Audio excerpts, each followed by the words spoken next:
ما ينقبلون تم النواح نصانر عليهم كي يتقبلوا يتقبل كون بال ذو النجار ذرواتات نيرو أنا جن أي قبلون أي بدن هذا نريد ذلنا يتقبل نيركا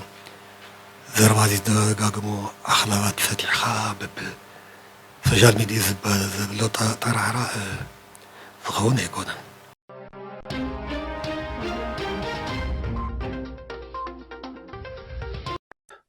سلام كبرات فتوات بيتسب دامات ميديا أزي دامات ميديا أيوم لمدبنا لايك شيرنا قبركم كتكتلونا عدمنا نزي كانال حدش زخونكم دمام سبسكرايب بمقبار بيتسبنا خونم تهبنا ذلكم كل عدد دقف كابل بينا نمسجن بنازه اللوكم هانا سايتو بلوري تدمام أبتي ناريتو موهابي كتحد قلنا عدمنا أيوم نابتي واناوي حابريتام كنحلف زي خبركم بيتسب دامات ميديا سبر زينا هوات علاوي مجلسي أوتيلهم حازد مام سبر كابيت صحفة هوات تسمع لهم بهزبي استمرت نبار منقستنا يملس قبل دمام هوات كم زوسنا أفلت لهم جزياوي منقست تقرين وعل بريتوريان ملؤ بملؤ مفراسوون أوجلهم بهذا مسرات أتي بخلتشحن 13 عام تمرات زتمرت منقست تقرين مس أبعت المخلطاتو أبصر حكم اللاس وسينو لهم بهذا مسرات دكتور دبرسيان قبر ميكائيل بريزيدنت تقراي كوينوم ناب سلطان كم زمصون نمفلات تخيل لهم ملو مجلسي ودب هزباوي وينحرن تقراي هوحات ناوخم كنابلهم كاب مأخلاي كوميتي هزباوي وينحرن تقراي زتوهابم مجلسين حزب تقراين مريح ودبو هزباوي ويانا حرنا تقراين نسلام كاب زلوم متكلاو امنت بموقاس سممع بريتوريا كفل سمن كاب زحاليفون اتي سممع ناب زلاقي لاي سلام سممع كستقاقر زي تحلل الصعري كقبرو صانحيوم يوم بزون بمسارت اتي سممع بوغان تقراي كفل سمو زقبهم كلهم قال أمون قدم يستقامت اللهم أوان بمفصم زبلسه متأممان نخفتر قبوهم تواسيوم يوم لعنو خلو دمام أتي هزب تقراي ننوح أوان استقال سلوم كبر واغاز خفللون لؤلاوي بعلوانا سلطان مخانو زرقا قصلون بزمرتو منقستي نايم محدار مسلوم أوان زيفوم نزحالفو 3 عامتات بجزياوي من محدار كم محادر صانيحو يوم منقستي إثيوبيا دما بانصروم نمحص انتان تعقستن هزب تقراين كم دخمت وسيدوم صمام أزنب مهاب أتي سممع كم مسارحيم كالئ ملكع جنوسايد كتقامل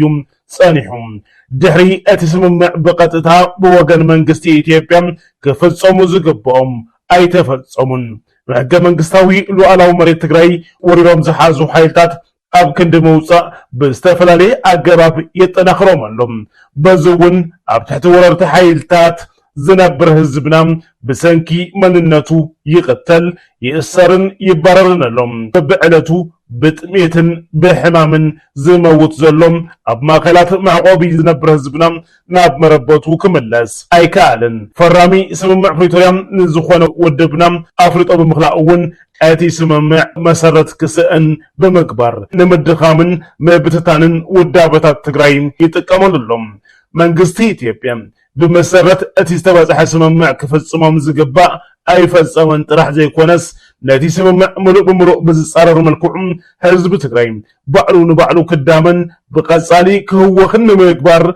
شفاتو بمودابن بمعتاقن قدميت أسلفهم أبلعلي سراوي تقراي تخصي بمقفات أب مواسني كبابتات كابو حالفون أب مأخل تقراين دبداب درون فتصيمو يوم كابزي بتوسخون محقا منقستاوي لؤلاو مريت تقراي زقرارسن حزبنا تبتاتينو كترف زقابرن وسانتات بمحلاف دحري سممع بريتوريا بوسنو ملكوع تجميرهم زنبروم آقل قلوطات بمقراسن بمتعنقافن نماهايا سرحتنيا منقست حويسو بجيت بمخلكال بحافشا دمام أبلعلي تقراي داقم عصوان كبان بمنبر أقر سراويتون علن زبلو عقمي ميكانايزدن ناب تقراي بمسقع داقم دماو كوينات نمخفات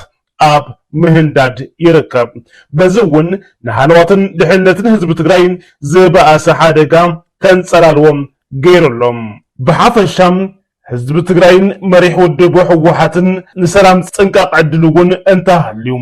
በዝብል ዋጋ እናኸፈሉውን እንተኾነ ዘጽንሕዎ እምበር መንግስቲ ኢትዮጵያ ካብ ጽባሕ መፍራም እቲ ስምምዕ በግልጺ እናጣሓሱ ብምምጻእ ሙሉእ ንሙሉእ ካብ ዘፍርሶም ጸኒሑ እዩ መቐጸልታ እዚ ተግባሩ ድማ ጻኒሒት ግዝያዊ ምምሕዳር ትግራይ ነቲ ስምምዕ ብምጥሓስ ካብ ተሳትፎን ኣፍልጦን ውድብና ህወሓት ወጻኢ ቅድሚ ስምምዕ ፕሪቶርያ ዝወፀ ሕጊ ብምጥቃስ በይናዊ ውሳነ ከም ዝናውሖ ብዕሊ ገሊጹሎም በዚ መሰረት ማእኸላይ ኮሚቴ ውድብና ህወሓት ካብ 7 ክሳብ 8 ሚያዝያ 2018 ዓመተ ምህረት ኣብ ዘካየዶ ስሩዕ ኣኼባ ኣፈጻጽማ ስምምዕ ፕሪቶርያን ህልው ኩነታትን ብዕምቆትን ብስፍሓትን ብምዝታይ ምእንተ ሰላም ተባሂሉ ተወንፂፉ ዝጸንሐ መንግስቲ ተወንፂፉ ዝጸንሐ መግለጺ ሉዓላዊ ስልጣንን ወሳንነት ህዝብናን ዝኾነ ኣስታት 2.8 ሚልዮን ህዝቢ ዝመረጾ ቤት ምኽሪ መንግስቲ ትግራይ ናብ ስርሑ ክምለስ ወሲኑሎም ካብዚ ብተወሳኺ ወላኳ እቲ ሓላፍነት ናይ ቤት ምኽሪ መንግስቲ ትግራይ እንተኾነ ፈጻሚ ኣካል መንግስቲ ትግራይ ዓቕምታት መኸተም ብዘሳትፍ ሓቋፋይ ኮይኑ ክጣየሽውን ኣብ ምርዳእ በፂሑሎም ማእኸላይ ኮሚቴ ውድብና ህወሓት ቀፂሉ ዝዘተየሉ ኣጀንዳ ህዝቢ ትግራይ ምስ ካልኦት ህዝብታት ክህልዎ ዝግባእ ምሕዝነት ዝምልከት እዩ ብመሰረት እውን ህዝብና ምስ ህዝብታት ጎረባብቲ ክልላት ካልኦት ህዝብታት ኢትዮጵያን ህዝብታት ጎረባብቲ ሃገራትን ካብ ዝኾነ ይኹን እዋን ንላዕሊ ምሕዝነቱ ዘጠናኽሩ ስራሕቲ ክሰርሑ ወሲኑሎም ኣብ መወዳእታ ህዝቢ ትግራይ ኮነ መሪሕ ውድብ ህወሓት ሕዝውን ምስ መንግስቲ ኢትዮጵያ ዘለው ኩሎም ኣፈላልያት ብዘተን ድርድርን ንምፍታሕ ድልዋት ምዃኖም ብምርድዳእ እዞም ማእኸላይ ኮሚቴ ውድብና ህወሓት ዘሕለፎም ውሳነታት ምስ መላእ ኣባላትና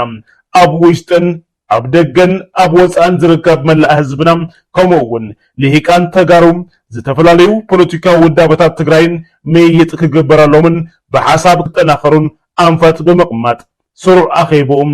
ዛዚሞሎም ካብዚ ብምቕጻል ካውንስል ኣመራርሓ ዓቕምታት መኸተ ትግራይ እቶም ብማእኸላይ ኮሚቴ ውድብና ህወሓት ዝተዘተየሎም ኣጀንዳታትን ዘሕለፎም ውሳነታትን መሰረት ገይሩ ካብ 9 ክሳብ 10 ሚያዝያ 2018 ዓመተ ምህረት ኣብ ዘካየዶ ምይይጥ ነቶም ኣጀንዳታት ዘጠናኽሩ ሃነፅቲ ሓሳባት ብምውሳኽ ውሳነ ማእኸላይ ኮሚቴ ውድብና ህወሓት ዘለዎ ድጋፍ ገሊጹሎም መላእ ህዝብና በብደረጃው እትረከቡ ኣመራርሓናን ኣባላት ውድብናን ኣብዚ ህልውናን ድሕነትን ህዝቢ ትግራይ ንምርግጋጽ ዝካየድ ዘሎም ወሳናይ መድረኽ ቃልሲ ከም ወትሩ ኣብ ጎኒ ውድብኩም ህወሓት ተሰሊፍኩም ንተፈጻምነት እዞም ውሳነታት ወሳናይ እጃምኩም ማእኸላይ ኮሚቴ ህዝባዊ ወያነ ሓርነት ትግራይ ህወሓት ዘለዎ ጽኑዕ እምነት ይገልጽ መኸተም ንብሔራዊ ህልውና ዘለዓለማዊ ክብርን መጎስን ንስዋዕትና ማእኸላይ ኮሚቴ ህዝባዊ ወያነ ሓርነት ትግራይ 11 ሚያዝያ 2018 ዓመተ ምህረት ክቡራትን ፍትዋትን ቤተሰብና ከምቲ ዝሰማዕኹም ውድብ ህወሓት ብጣዕሚ ከቢድ ዝበሃል ተሪር ዝበሃል መግለጺ ወይ ድማ ውሳነ እዩ ወሲኑ ዘሎም እቲ ነባር መንግስቲ ትግራይ ናብ ቦትኡ ክምለስ ድማ ወሲኑሎም ካብ ጽባሕ ጀሚሮም ድማ በግዚያዊ ምምሕዳር ትግራይ ማለት እውን በፕሬዚደንት ታደሰ ዝፈረሙ ደብዳቤታት ኩሎም ዋጋ ከም ዘይብሎም ንምፍላጥ ተኻይልሎም ፕሬዚደንት ጀነራል ታደሰ ወረደ ካብ ሕዚ ጀሚሮም ኣብ ስልጣን ከም ዘይቕጽሉ ብዕሊ ተደምዲሙ ናብ ስራሕ ከም ዝተኣተውን እቲ ዝረኸብናዮ ሓበሬታ የመላኽት ስለዚ ውድብ ህወሓት ከም ዝወሰኑ ንሕዳ ኮይኑ ካብ ጽባሕ ጀሚሩ ኣብ ወንበር እቲ ውድብ ዶክተር ደብረጽዮን ገብረ ሚካኤል ቀጻላይ ፕሬዚደንት መንግስቲ ትግራይ ኮይኖም ስራሕ ከም ዝጅምሩውን ንምፍላጥ ተኻይልሎም ምናልባት ሕዚ ኣብዚ ጉዳይ እዚ መንግስቲ ኢትዮጵያ ዘለዎ ቅዋም እንታይ ክኸውን ከም ዝኽእል ግልጽ እዩ ሕዚ ምናልባት እውን ናብ ጎንፂ ንምእታውን ከም ምኽንያት ክወስዶ ይኽእል እዩ መንግስቲ ኢትዮጵያ ስለዚ ህዝቢ ትግራይ ከም ወትሩ ኣብ ሓደ ሰጢሙ ሓድነቱ ኣጠናኺሩ ነዚ መጽእ ኩሉ ከመይከት እዩ ዝግብኦም ስለዚ ህዝቢ ትግራይ ናብ መረበቱ ክምለስ ብፍላይ ድማ እቲ ተመዛቢሉ ኣብ ኬንዳ ዝነብር ዘሎም ከምኡ ድማ ተመዛቢሉ ፍቀዶም ጎረባብቲ ሃገራት ዝነብር ዘሎም ብፍላይ ኣብ ሱዳን ምሕር ከቢድ ዝኾነ ስቃይን መከራን ዝሕልፍ ዘሎም ነባራይ ምዕራብ ትግራይ ዝኾነ ህዝብና ናብ መረበቱ ክምለስ ዝተወረረ ግዛኣት ትግራይ እውን ናብ ባዕሉ ዋንኡ ህዝቢ ትግራይ ክምለስ ስለ ዝግባእ እዚ ውሳነ እውን ዓብይ ሓጋዚ ስለ ዝኾነ ኩሉ ኣብ ጎኒ ትወድብ ክስለፍ እዩ ፃውዒት ቀሪቡ ዘሎ ፍትወትን ክብረትን ቤተሰብና እስኪ ኣብዚ ጉዳይ እዚ ዘለኩም ኣመለኻኽታ ዘለኩም ሓሳብ ኣካፍሉና ናብ ዝቕፅል ሓበሬታ ክንሓልፍ ሽምግልና ተጀሚሩ ሽምግልና ኣጎጉመ ሕዚ ከም ዝተጀመረ ተፈሊጡሎም ኣብ ዓፋር ዝንቀሳቀስ ዕጡቕ ሰራዊት ኣጎጉመ ንከተማ በራሕለን ዞን 2 ዘለዋ ወረዳታት ንምቁፅፃር ምድለዋቶም ወዲኦም እዮም በዚ ምክንያት ኣብ ከቢድ ፍርሕ ዝጠሓደ ፕሬዝደንት ዓፋር ኣወል ኣርባ ሽማግለታት ከም ዝሰደደ ተፈሊጡሎም ሰራዊት ናጽነት ዓፋር ማለት እውን ኣጎጉማ ድማ ነቲ ብኣወል ኣርባ ዝተሰደደ ሽማግለ ከም ዘይተቀበሎ ተፈሊጡሎም ንመራሕቲ ጎሳ ማለት እውን ዓበይቲ ዓድን ሽማግለታትን ንሕና ንህዝቢ እምበር ናይ ውልቅና ዕላማ ሒዝና ይኮንናን ንቀልስ ዘለና ሕቶታት ህዝቢ ምምላስን ሰላም ዲሞክራሲ ፍትሒ ከነግስና ንቃለስ ዘለና ዝብል መልሲ ድማ ከም ዝሃብዎም ንምፍላጥ ተኻይለሎም ኣጎጉማ መበል ረብዓይ ዙር ወተሃደራዊ ምረቃ ዛዚሙ ዓፋር ካብ ብልጽግና ንምምንዛዕ ምድለዋቱ ወጊኑ ይርከብ ፍትወትን ክብረትን ቤተሰብ ዳኣማት ሚድያ ብቐጻሊ ብኻሊእ ሓበሬታ ንራኸብ ኢና ክሳብ ሽዑ ግን ሰላምን ጥዕናን ተመኒና ሰላምን ቅሳነትን ንህዝቢ ትግራይ ዓወት ንሰራዊት ትግራይ ሰራዊት ትግራይ ሰራዊት ትግራይ ሰራዊት ትግራይ ሰራዊት ትግራይ